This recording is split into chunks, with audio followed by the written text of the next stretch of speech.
조선 야담관에 오신 것을 환영합니다. 구독과 좋아요 부탁드립니다. 그럼 오늘의 이야기를 시작하겠습니다. 옛날 옛적 한양에서 멀리 떨어진 깊은 산골 마을. 청운마을 끝자락에 과부 한 사람이 살고 있었습니다.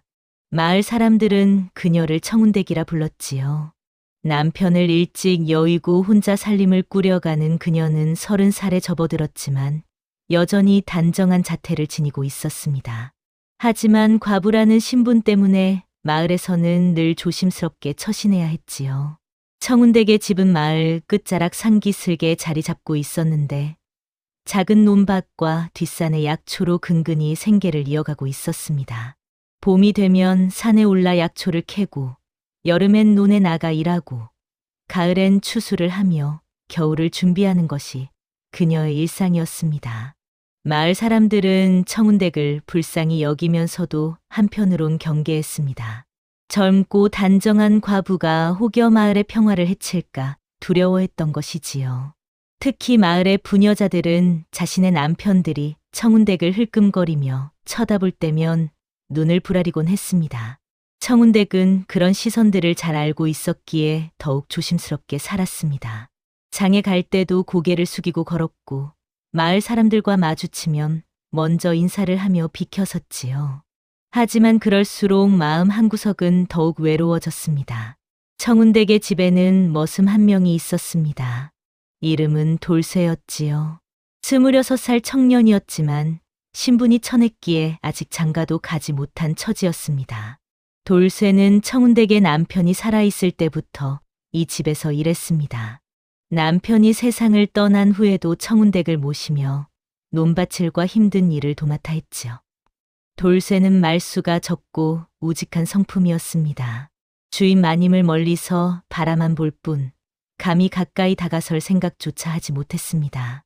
하지만 그의 마음속 깊은 곳에는 청운댁을 향한 마음이 자라고 있었지요.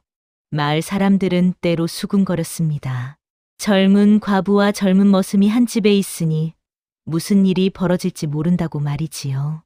하지만 돌쇠는 그런 소문 따위는 신경 쓰지 않았습니다. 그저 묵묵히 자신의 일을 할 뿐이었습니다. 어느 가을날이었습니다. 마을의 어른 김영감이 중병에 걸렸다는 소식이 들려왔습니다. 김영감은 다른 사람들이 과부라고 손가락질할 때도 청운댁을 따뜻하게 대해 주던 유일한 사람이었지요. 청운댁은 김영감의 병을 고칠 수 있는 귀한 약초가 뒷산 깊은 곳에 있다는 소문을 들었습니다. 청운댁은 돌쇠를 불렀습니다. 돌쇠야, 내일 나와 함께 산에 올라가 주겠느냐? 돌쇠는 망설임 없이 고개를 끄덕였습니다. 마님, 소인이 함께 가겠나이다. 사실 돌쇠는 마님과 단둘이 산에 간다는 생각에 가슴이 두근거렸습니다. 평소에는 집안일과 논밭일로 늘 바빴기에 마님과 긴 시간을 함께 보낼 기회가 거의 없었으니까요. 다음 날 이른 새벽 두 사람은 산으로 향했습니다. 청운댁은 약초 캐는 도구와 광주리를 챙겼고 돌쇠는 도끼와 밧줄 그리고 먹을 것을 준비했지요.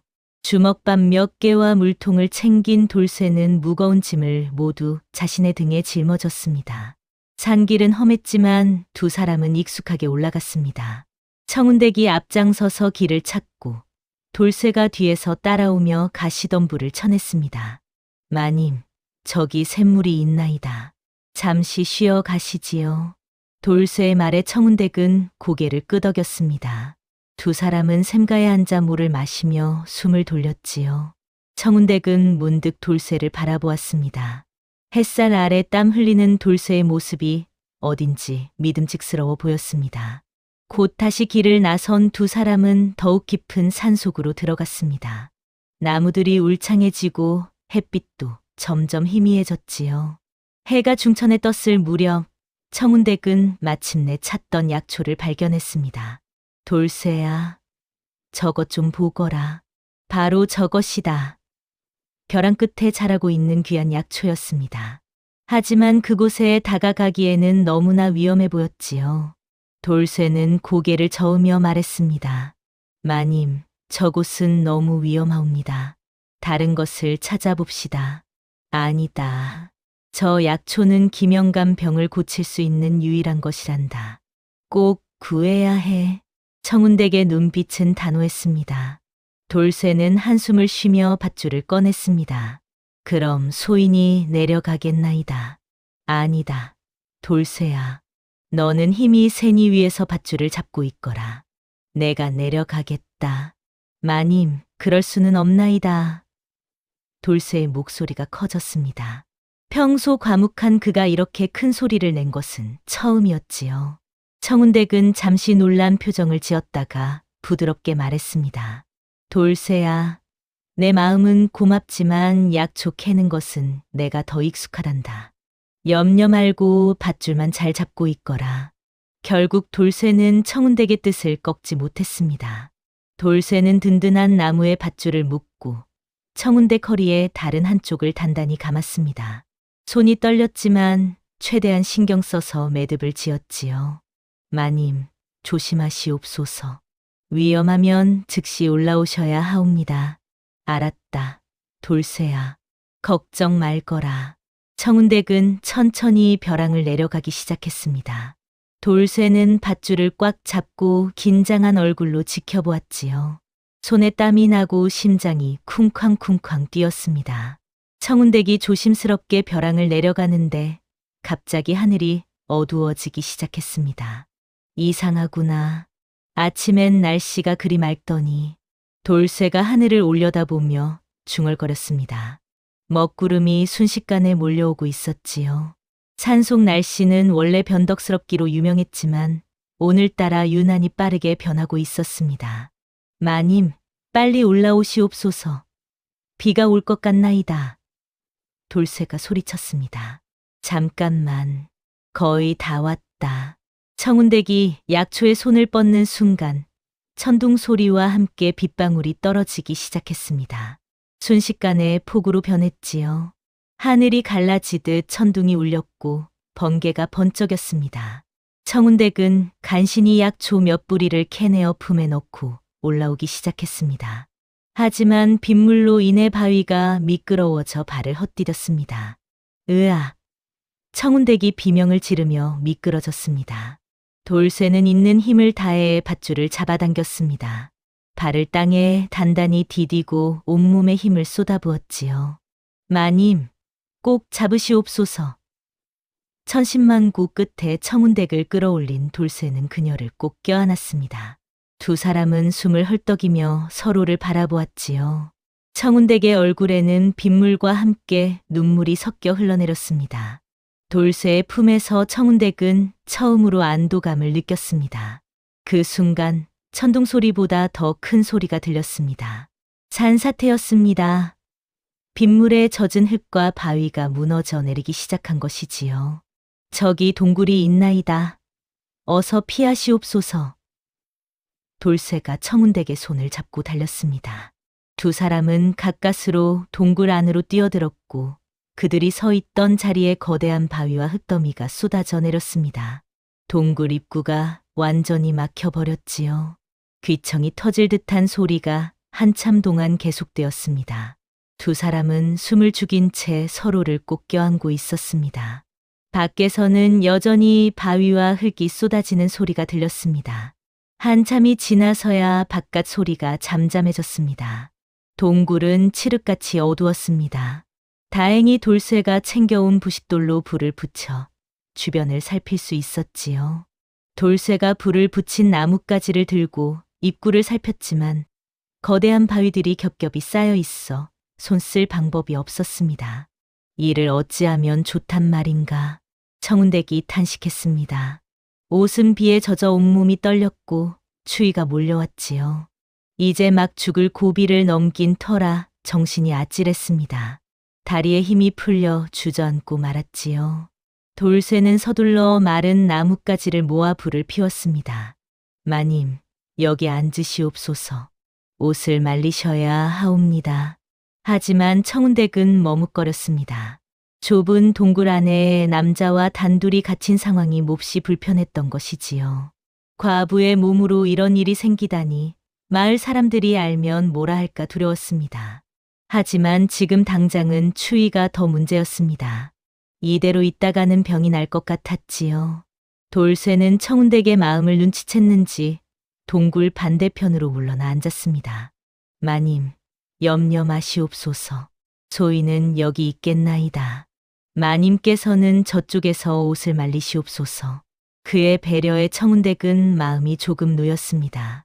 하지만 동시에 묘한 감정이 일었지요. 이 험한 상황에서도 자신을 먼저 생각해주는 돌쇠의 모습이 고마우면서도 한편으로는 가슴 한구석이 아려왔습니다. 밖에서는 여전히 비가 쏟아지고 천둥 소리가 울려 퍼졌습니다. 청운댁은 떨리는 손으로 젖은 겉옷을 벗어 불가에 널었습니다. 돌쇠는 고개를 돌린 채 자신의 옷도 말리고 있었지요. 밤이 깊어갔습니다. 불빛만이 동굴을 밝히고 있었지요. 청운댁은 옷이 어느 정도 마르자 몸을 웅크리고 앉아 있었습니다. 하지만 추위는 여전했습니다. 이를 딱딱 떨며 견디고 있는데 돌쇠가 조심스럽게 다가왔습니다. 마님, 이대로는 몸을 상하실 것 같사옵니다. 괜찮다, 돌쇠야. 내 걱정은 하지 말 거라. 청운댁이 떨리는 목소리로 대답했습니다. 하지만 입술이 파래지고 온몸이 떨리는 것을 보니 괜찮지 않은 게 분명했지요. 아니옵니다, 마님. 불이 약해지고 있나이다. 땔감도 얼마 남지 않았나이다. 돌쇠의 말이 맞았습니다. 동굴 안에서 구할 수 있는 마른 나뭇가지는 한계가 있었지요. 그럼 어찌하면 좋겠느냐? 청운댁이 떨리는 목소리로 물었습니다. 돌쇠는 한참을 망설이다가 입을 열었습니다. 마님, 송구하오나. 서로 등을 맞대고 앉으면 조금이나마 따뜻할 것이옵니다. 청운댁은 깜짝 놀라 돌쇠를 바라보았습니다. 돌쇠의 얼굴은 불빛에 붉게 물들어 있었지요. 하지만 그의 눈빛은 진지했습니다. 다른 의도가 아니라 정말로 걱정하는 마음에서 나온 제안이었습니다. 한참을 고민하던 청운댁은 작게 고개를 끄덕였습니다. 그리하자꾸나. 두 사람은 조심스럽게 등을 맞대고 앉았습니다. 서로의 체온이 느껴지자 확실히 추위가 덜했지요. 하지만 청운댁의 가슴은 더욱 빠르게 뛰었습니다. 돌쇠 역시 마찬가지였습니다. 평생 이렇게 가까이에서 마님을 느껴본 적이 없었으니까요. 두 사람은 아무 말도 하지 못한 채 밖에서 들려오는 빗소리만 들으며 긴 밤을 보냈습니다. 청운댁은 돌쇠의 등에서 느껴지는 온기가 낯설면서도 편안했습니다. 남편이 죽고 난 후 처음으로 느끼는 사람의 온기였지요. 그 온기가 추위만 녹이는 것이 아니라 얼어붙었던 마음까지 녹이는 것 같았습니다. 다음 날 아침 빗소리가 멎었습니다. 하지만 동굴 입구는 여전히 막혀 있었지요. 돌쇠는 일어나 입구를 살펴보았습니다. 마님, 바위와 흙이 너무 많이 쌓여 있사옵니다. 손으로는 어렵겠나이다. 그럼 우리는 여기 갇혀 죽는단 말이냐? 청운댁의 목소리가 떨렸습니다. 어젯밤 죽을 고비를 넘기고 동굴에 갇히고 이제는 굶어 죽을 수도 있다는 생각에 공포가 밀려왔지요. 아니옵니다, 마님. 마을 사람들이 우리를 찾을 것이옵니다. 조금만 기다리시옵소서. 돌쇠는 애써 담담하게 말했지만 사실 그도 불안했습니다. 이 깊은 산 속에서 그들을 찾아낼 수 있을까요? 산사태로 주변 지형도 많이 변했을 텐데 말이지요. 다행히 돌쇠가 챙겨온 먹을거리가 조금 있었습니다. 주먹밥 서너 개와 말린 과일 몇 개였지요. 두 사람은 아껴가며 나누어 먹었습니다. 마님께서 더 드시옵소서. 소인은 괜찮나이다. 아니다. 돌쇠야. 너도 먹어야 한다. 우리 둘 다 힘을 내야 이곳에서 빠져나갈 수 있지 않겠느냐? 청운댁이 주먹밥 반쪽을 돌쇠에게 건넸습니다. 시간이 흐르고 해가 지기 시작했습니다. 여전히 아무 소리도 들리지 않았습니다. 마을 사람들이 찾으러 온 기척도 없었지요. 청운댁은 불안한 마음에 동굴 안을 이리저리 살폈습니다. 그러다 동굴 안쪽에서 희미한 바람이 느껴지는 것을 발견했지요. 돌쇠야, 이리 와 보거라. 돌쇠가 다가와 손을 대보니 확실히 바람이 불어오고 있었습니다. 마님, 안쪽에 다른 길이 있는 것 같사옵니다.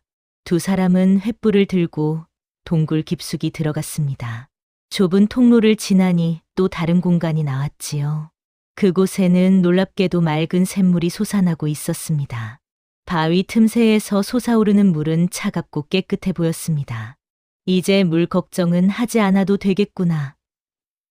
청운댁이 안도의 한숨을 쉬었습니다. 돌쇠는 더 안쪽을 살폈습니다. 그리고 한쪽 벽에서 자라지 않은 곳을 발견했지요. 손으로 만져보니 바위 틈새로 바람이 들어오고 있었습니다. 마님, 여기 틈이 있사옵니다. 이 바위를 치우면 빠져나갈 수 있을지도 모릅니다. 희망이 보이기 시작했습니다. 청운댁의 얼굴에도 생기가 돌았지요. 돌쇠는 도끼로 바위 틈을 넓히기 시작했습니다. 땀을 뻘뻘 흘리며 쉬지 않고 일했지요. 청운댁은 그런 돌쇠를 보며 가슴이 뭉클했습니다. 자신을 위해 저렇게 애쓰는 사람이 있다는 것이 감사하면서도 한편으로는 미안했지요. 돌쇠야, 잠시 쉬었다 하거라. 너무 무리하지 말고. 괜찮사옵니다, 마님. 조금만 더 하면 될 것 같사옵니다. 하지만 일은 쉽지 않았습니다. 바위를 조금 치워내면 또 다른 바위가 나타났지요. 돌쇠는 지치지 않고 계속해서 도끼를 휘둘렀습니다. 손에 물집이 잡히기 시작했지만 멈추지 않았습니다. 해가 지고 다시 밤이 되었습니다. 돌쇠는 지쳐서 주저앉았고 청운댁은 샘물을 떠다 그에게 건넸습니다. 고맙나이다, 마님. 돌쇠가 물을 마시며 말했습니다. 청운댁은 그의 손을 살펴보았습니다. 물집이 잡히고 피가 배어나와 있었지요. 손이 이렇게 되도록 내가 붕대를 감아주마. 청운댁은 자신의 속치마를 찢어 돌쇠의 손을 감싸주었습니다. 돌쇠는 그런 청운댁을 가만히 바라보았지요. 그녀의 손길이 닿을 때마다 가슴이 두근거렸습니다. 마님의 부드러운 손이 자신의 거친 손을 감싸주는 것이 꿈만 같았습니다. 그날 밤 두 사람은 샘물가에 나란히 앉아 이야기를 나누었습니다. 평소에는 나누지 못했던 깊은 이야기들이었지요. 청운댁은 남편을 잃은 후의 외로움을 조심스럽게 털어놓았습니다. 남편이 떠나고 난 뒤 나는 매일 밤 혼자 울었단다. 아무도 없는 방에서 촛불만 바라보며 앉아 있으면 세상에 나 혼자 남겨진 것 같았지. 돌쇠는 천한 신분으로 살아온 서러움을 이야기했습니다. 소희는 태어날 때부터 천하였나이다. 부모님도 일찍 돌아가셨고 혼자 이 집 저 집 떠돌며 살았지요. 하지만 선나리께서 소인을 거두어 주셨고 마님께서 소인을 사람답게 대해 주셨나이다. 서로의 아픔을 나누며 두 사람의 마음은 한 뼘 더 가까워졌습니다. 어둠 속에서 서로의 숨소리와 체온만이 느껴지는 순간 묘한 긴장감이 흘렀습니다. 청운댁은 문득 돌쇠의 얼굴을 바라보았습니다. 희미한 불빛 아래 그의 얼굴은 평소보다 더 진지해 보였지요. 마님, 왜 그러느냐, 돌쇠야? 소인은 마님을 꼭 이곳에서 무사히 모시고 나가겠나이다. 청운댁은 돌쇠의 진지한 눈빛을 보며 고개를 끄덕였습니다. 사흘째 되는 날 먹을거리가 바닥났습니다. 청운댁은 품에 넣어두었던 약초를 꺼내 보았습니다. 이것이라도 먹으면 조금은 버틸 수 있을 게다. 마님, 그 약초는 김영감을 위한 것이 아니었나이까? 지금은 우리가 살아야 김영감도 살릴 수 있지 않겠느냐? 청운댁이 쓴웃음을 지었습니다. 그만큼 상황이 절박했던 것이지요. 그때 동굴 안쪽에서 이상한 것이 보였습니다. 돌쇠가 횃불을 들고 살펴보니 샘물 근처 바위 틈에서 버섯들이 자라고 있었지요. 마님, 버섯이옵니다. 하지만 청운댁은 신중했습니다. 돌쇠야, 함부로 먹어서는 안 된다. 독버섯일 수도 있으니까. 청운댁은 남편에게 배운 약초 지식을 떠올리며 버섯을 꼼꼼히 살펴보았습니다. 버섯의 색깔, 모양, 냄새를 하나하나 확인했지요. 다행히 먹을 수 있는 버섯이었습니다. 먹어도 될 것 같구나. 하지만 조금씩만 먹어야 한다. 혹시 모르니까. 두 사람은 버섯을 조금씩 나누어 먹으며 기력을 회복했습니다.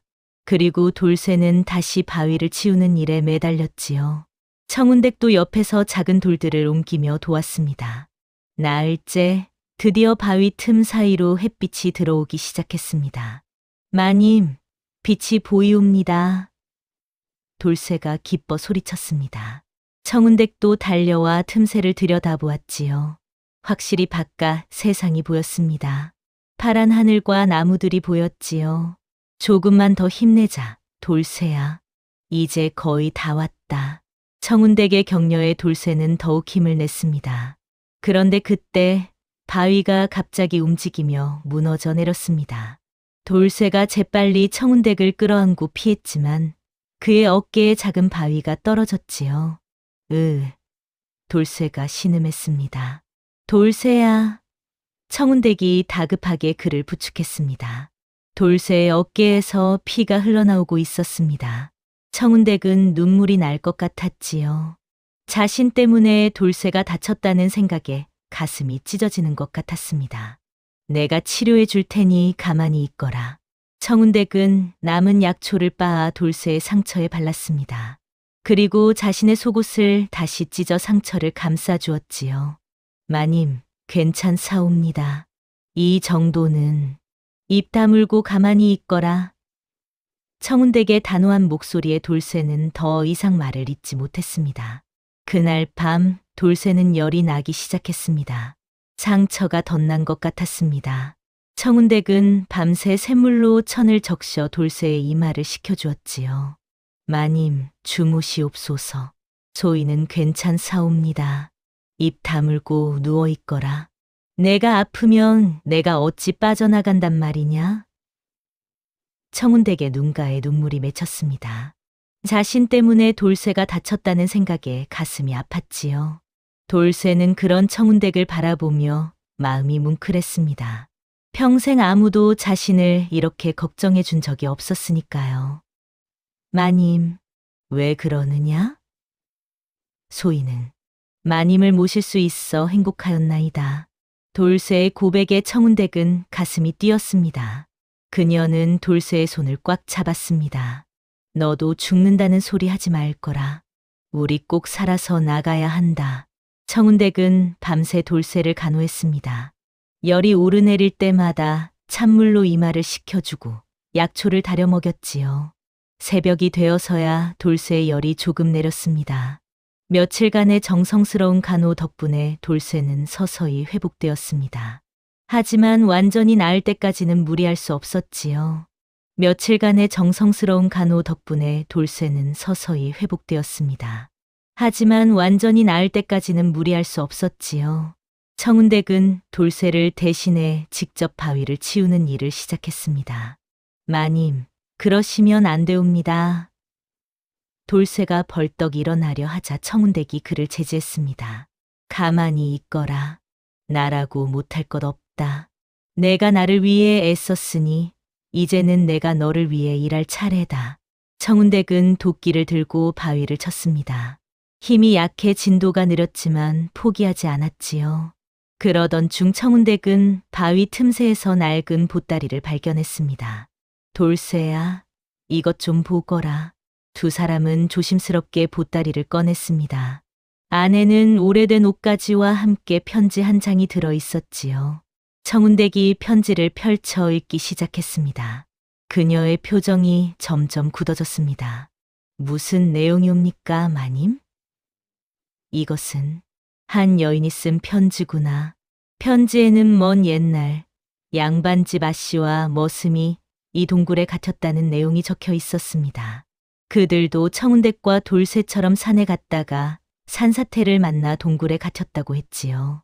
처음에는 서로 거리를 두었지만 함께 생사의 위기를 겪으며 사랑하게 되었다고 적혀 있었습니다. 하지만 끝내 빠져나가지 못하고 이곳에서 생을 마감했다는 내용이었지요. 편지의 마지막 부분에는 이렇게 적혀 있었습니다. 사랑하는 이와 함께라면 어디든 천국이니 후회는 없노라. 돌쇠가 떨리는 손으로 옷을 펼쳤습니다. 남자 옷과 여자 옷이 서로 겹쳐져 있었습니다. 마치 서로를 껴안는 듯한 모습이었지요. 청운댁과 돌쇠는 서로를 바라보았습니다. 두 사람의 눈에는 같은 생각이 담겨 있었습니다. 우리도 저들처럼 되는 것일까? 하지만 돌쇠가 먼저 입을 열었습니다. 아니옵니다, 마님. 우리는 다르옵니다. 소인이 기필코 마님을 이곳에서 모시고 나가겠나이다. 청운댁은 돌쇠의 굳은 의지를 보며 고개를 끄덕였습니다. 그리고 문득 생각이 떠올랐지요.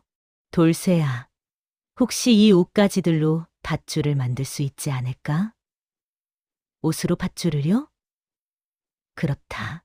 옷을 길게 찢어서 이어붙이면 밧줄처럼 쓸 수 있을 게다. 두 사람은 즉시 옷가지들을 찢기 시작했습니다. 오래된 옷이라 쉽게 찢어졌지요. 그리고 단단히 꼬아서 이어붙였습니다. 시간이 걸렸지만 마침내 긴 밧줄이 만들어졌습니다. 밧줄을 만들며 청운댁은 입을 열었습니다. 돌쇠야, 너에게 물어볼 것이 있다. 무엇이든 말씀하시옵소서. 만약 우리가 이곳에서 무사히 빠져나간다면 너는 어찌하고 싶으냐? 돌쇠는 잠시 망설이다가 대답했습니다. 소인은 마님을 계속 모시고 싶사옵니다. 하지만 마을 사람들은 우리를 곱게 보지 않을 게다. 알고 있나이다. 하지만 소인은 마님 곁을 떠날 수 없사옵니다. 왜 그리 생각하느냐? 마님은 소인에게 빛과 같은 분이시옵니다. 마님이 계시기에 소인은 살아갈 힘을 얻나이다. 청운댁은 더 이상 참을 수 없었습니다. 그동안 억눌렀던 감정이 터져 나왔지요. 돌쇠야, 나도 고백할 것이 있다. 나는 너를 단순한 머슴으로만 생각하지 않는다. 돌쇠의 눈이 커졌습니다. 믿을 수 없다는 표정이었지요. 마님, 그 말씀은 나도 처음에는 부정하려 했다. 하지만 이곳에서 너와 함께 지내며 깨달았지. 신분이 무엇이 중요한가? 진심으로 서로를 아끼는 마음이 가장 귀한 것이 아니겠느냐? 돌쇠는 눈물을 글썽이며 청운댁을 바라보았습니다. 평생 감히 꿈도 꾸지 못했던 일이었지요. 두 사람은 서로의 손을 꽉 잡았습니다. 그동안 억눌렀던 감정이 터져 나왔지요. 눈물과 웃음이 함께 흘러내렸습니다. 그때 갑자기 동굴 밖에서 소리가 들렸습니다. 여기 누구 없소? 마을 사람들이었습니다. 열흘 만에 드디어 구조대가 온 것이지요. 돌쇠가 구멍으로 소리쳤습니다. 여기 있나이다. 우리를 구해 주시옵소서. 청운댁과 돌쇠가 맞소? 그렇사옵니다. 밖에서 부산스러운 소리가 들렸습니다. 마을 사람들이 밧줄과 도구를 준비하는 소리였지요. 청운댁과 돌쇠는 서로를 바라보며 손을 꽉 잡았습니다. 이제 곧 세상으로 나가게 될 것입니다. 밧줄이 구멍으로 내려왔습니다. 돌쇠가 먼저 올라간 뒤 밖에서 청운댁을 끌어올렸습니다. 천천히 끌어올리는데 갑자기 바위가 또 무너져 내리기 시작했습니다. 돌쇠는 다른 사람들을 제치고 직접 밧줄을 잡아당겼습니다. 상처가 아파 이를 악물었지만 멈추지 않았습니다. 조금만 더 힘내시옵소서. 마침내 청운댁이 밖으로 나왔습니다. 바로 그 순간 동굴이 완전히 무너져 내렸습니다. 햇빛이 눈부셨습니다.